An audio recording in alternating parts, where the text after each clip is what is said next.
Buenos días a todas, a todos ustedes. Me dirijo particularmente a la doctora Sheinbaum, jefa de gobierno. Gracias por recibirnos aquí. Nuestra anfitriona, al general Sandoval, secretario de la Defensa Nacional, a mi almirante Ojeda, secretario de Marina, al comandante de la Guardia Nacional, al general Audomaro Martínez, todos ellos integrantes del Gabinete de Seguridad. Su presencia aquí refleja que trabajamos de manera unida, de manera coordinada, tomando invariablemente decisiones colectivas que nos comprometen a todos.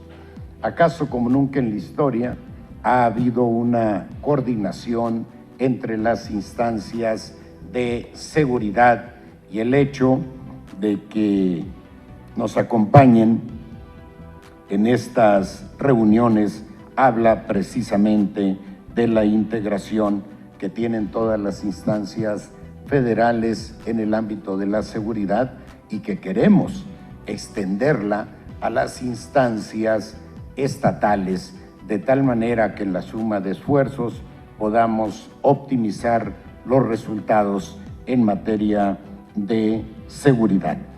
El gobernador de Guerrero, gracias señor gobernador, no solo agradecemos su presencia, agradecemos el invaluable apoyo que en todas las iniciativas que hemos presentado en el ámbito de la seguridad ha respaldado invariablemente sin regateos. Senador Martí Batres, a la diputada González, a Omar García Harfuch, en general, a todas, a todos ustedes, distinguidos servidores públicos vinculados con la seguridad. En virtud precisamente de su presencia es que calificamos a este espacio como un gran foro. He insistido invariablemente en este tipo de reuniones en que debemos de trascender el carácter burocrático que usualmente han tenido. Estas reuniones se llevan a cabo por ley, consecuentemente tenemos que realizarlas, pero ya que se hace el esfuerzo, tenemos que afinar la agenda de tal manera que los resultados de esta reunión sirvan, sean útiles en el mejoramiento de la seguridad pública, que es el mayor reto que tenemos todos los niveles de gobierno. Quisiera compartir algunas reflexiones que nos ayudarán a contextualizar el problema de la inseguridad pública en el país. Es importante que lo hagamos para no caer en las simplificaciones que podrían llevarnos a decisiones equivocadas. Nuestra crisis de inseguridad es el resultado de un modelo económico que ha dejado a millones de personas viviendo en el desamparo y la exclusión. Un orden social que se caracteriza por la desigualdad y la exclusión es un orden potencialmente violento y explosivo. En las últimas décadas hemos vivido bajo gobiernos marcados por la corrupción, mientras que muchos de los gobernantes amasaron grandes fortunas, los salarios se mantuvieron fuertemente castigados y con ello el empleo formal dejó de ser atractivo para los millones de jóvenes que buscaban opciones de sobrevivencia digna. El desempleo hizo la parte restante. Así se gestó el contexto perfecto para que la violencia y el crimen se convirtieran en la válvula de escape de un país que dejó de brindar futuro a su gente, particularmente a sus jóvenes. Uno de los detonantes más profundos de nuestra crisis tiene que ver precisamente con la frustración juvenil ante los hechos dramáticos y lamentables que hemos padecido en fechas recientes. Hay quien, en su comprensible desesperación, encuentra como respuesta viable el uso indiscriminado de la fuerza. Nada más erróneo. En el pasado reciente, el recrudecimiento de las hostilidades policiales y militares solo produjeron dolor y muerte, sin que con ello se hubiese logrado erradicar la criminalidad. Nos demandan el uso de la fuerza pública en el sentido de prácticamente resolverlo todo a garrotazos, como si repartirlos a diestra y siniestra fuese suficiente para eliminar las consecuencias de todos los rezagos sociales generadores de violencia. O peor aún, habrá quien crea de buena fe que es necesaria la ayuda que se nos ofrece desde el extranjero para enfrentar a los delincuentes. Falso también. La experiencia histórica nos demuestra que las únicas determinaciones que han cambiado a México en sentido positivo son las que surgieron al interior de su propio pueblo, basadas en su historia, su cultura, su solidaridad, generosidad y voluntad de prevalecer. El horror que vivimos no es gratuito, pues, ni fortuito. Tiene una fuente y una explicación que trasciende la simplicidad. No obstante nuestros esfuerzos, existe una correlación entre un modelo social excluyente, generador de pobreza, marginación e inequidad, como el que todavía padecemos pese a los muchos cambios que ha impulsado este gobierno y el germen de la violencia. Mientras más nos empeñemos en negar esta ineludible realidad, más nos tardaremos en resolver la inseguridad que marca hoy a nuestro país. Pudiera decir, no nos hagamos. Pudiera complementar incluso la frase con un adjetivo más rotundo, pero francamente no voy a concederle esa perla a los compañeros de los medios de comunicación. Pero no nos hagamos. La nueva agenda de seguridad centra sus esfuerzos y recursos en entender y atender las causas del fenómeno, así como en frenar y revertir el impacto de las dinámicas violentas que son producto de la marginalidad y la exclusión social.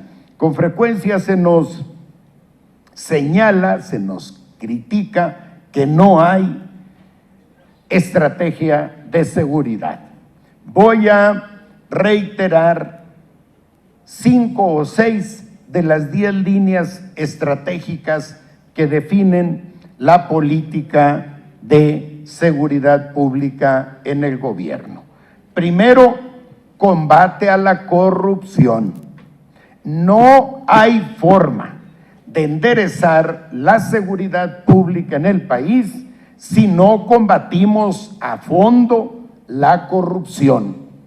Nuestro país, el año 2000, estaba en el lugar número 53 del ranking de corrupción mundial, según indicadores de diversos organismos internacionales. 6 años después, nuestro país está en el lugar número 70. 6 años después, es decir, al final del gobierno de Calderón, nos deja a nuestro país en el lugar número 100.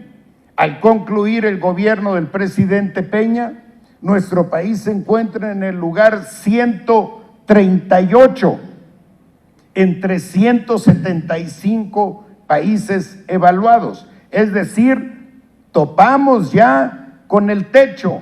prácticamente pensaríamos que no había ya forma de bajar otro nivel en el rango de corrupción mundial. Y esa corrupción que ha caracterizado al aparato público ha emblematizado a los cuerpos de seguridad pública. Consecuentemente, tenemos que combatir la corrupción, tenemos que insistir en esta visión amplia para atender las causas profundas que generan la inseguridad, causas de carácter político, económico, social, educativas, de salud. Todo eso tenemos que atender. Tenemos que capacitar y profesionalizar a los cuerpos de seguridad. De ahí deriva precisamente la creación de la Guardia Nacional, que es un instrumento de trascendencia histórica que le va a dar capacidad al Estado mexicano para enfrentar exitosamente la inseguridad. La Policía Federal contaba con 36,000 elementos, de ellos solamente la mitad operativos. Imaginen ustedes a un país de más de 2 millones de kilómetros cuadrados y casi 130 millones de habitantes, que solo contaba con 18 o 20,000 elementos operativos para garantizar su seguridad. Elementos que si los dividimos en turnos de 12 horas quedan 10,000, que si los dividimos en turnos de 8 horas, en 3 turnos de 8 horas, nos quedan 6,000 elementos, nos quedaban 6,000 elementos. Esa es la razón de la creación de la Guardia Nacional, que tiene ya 72,000 elementos desplegados y que vienen en proceso de formación 21,170 elementos este año, y con la transferencia de todos los elementos de la Policía Federal esperamos cerrar el año con 92,000 elementos de la Guardia Nacional y tener 140,000 elementos para fines del 2021. Esto reclama de un esfuerzo presupuestal extraordinario. Por eso tenemos que agradecer la comprensión, el respaldo, la solidaridad, el apoyo de la Secretaría de Marina y de la Defensa Nacional en la construcción de la Guardia Nacional, que han aportado recursos invaluables para su constitución. Otra de las líneas estratégicas es el uso de la inteligencia sobre la fuerza, particularmente de la inteligencia financiera, para combatir a las organizaciones criminales que han adquirido una complejidad que las ha llevado a convertirse en entidades de carácter económico. No vamos a ser exitosos en el combate al crimen organizado si pretendiéramos continuar con la estrategia de combatirlos en su fortaleza operativa. Tenemos que combatirlos en su fortaleza financiera, que es lo que les da capacidad para operar y para corromper. Y un punto más, y ahí la voy a dejar: la regeneración ética de la sociedad, que debe de partir con el ejemplo de un gobierno honesto, austero y socialmente comprometido. Pero la sociedad también tiene que hacer su parte. Partimos pues de fortalecer la propuesta de atención social que está impulsando el gobierno del presidente López Obrador para materializar el sentido de la Cuarta Transformación en un modelo social generador de oportunidades para todos. Esa es la única luz que podemos construir al final del túnel. Solo restando al crimen organizado su base social, podremos reducir la violencia. La demanda de drogas en el mercado internacional, particularmente de Estados Unidos, y el contrabando de armas que permiten al crimen organizado incrementar su capacidad de fuego para enfrentar con mayor rigor a los cuerpos de seguridad, es otro gran problema que mucho incide en la inseguridad. Todos tuvimos la lamentable oportunidad de ver el calibre del armamento que utilizaban los criminales en el problema de Culiacán. Armamento de fabricación norteamericana y de fabricación para uso exclusivo del ejército, que entra a nuestro país de contrabando. Estas apreciaciones miden de alguna manera la dimensión del desafío que tenemos como sociedad, pero particularmente como responsabilidad del Estado mexicano. En el pasado, la estrategia se reducía a detener objetivos prioritarios, así llamados pomposamente, que una vez que fueron detenidos, fueron empoderados mediáticamente por el propio gobierno hasta convertirlos en emblemas sociales, en figuras a imitar. Pero todo resultó un espejismo, pues la inseguridad siguió creciendo exponencialmente. En este gobierno hemos detenido a innumerables líderes de organizaciones criminales. Sin embargo, parecería que no se ha detenido a nadie porque no hemos llenado las pantallas de televisión con su detención, y así vamos a seguir. No tenemos ningún interés en empoderar socialmente a líderes de organizaciones criminales que después se convierten, como ha sucedido, en modelos a seguir para los jóvenes. Del empoderamiento de estos líderes criminales vinieron las narcoseries, los narcocorridos, etcétera, etcétera, y ahora nos quejamos de la cultura de la muerte que se creó a partir de ese empoderamiento mediático de los líderes de organizaciones criminales.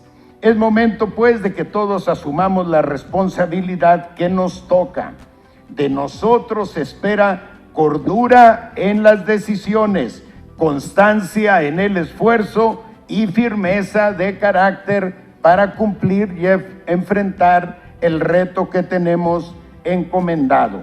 El enemigo no somos ninguno de nosotros, no es el Estado ni es ningún gobierno que se empeñe genuinamente en hacer cumplir la ley. El enemigo está enfrente y son los criminales, y hacia ellos debemos enfocar las baterías conjuntamente.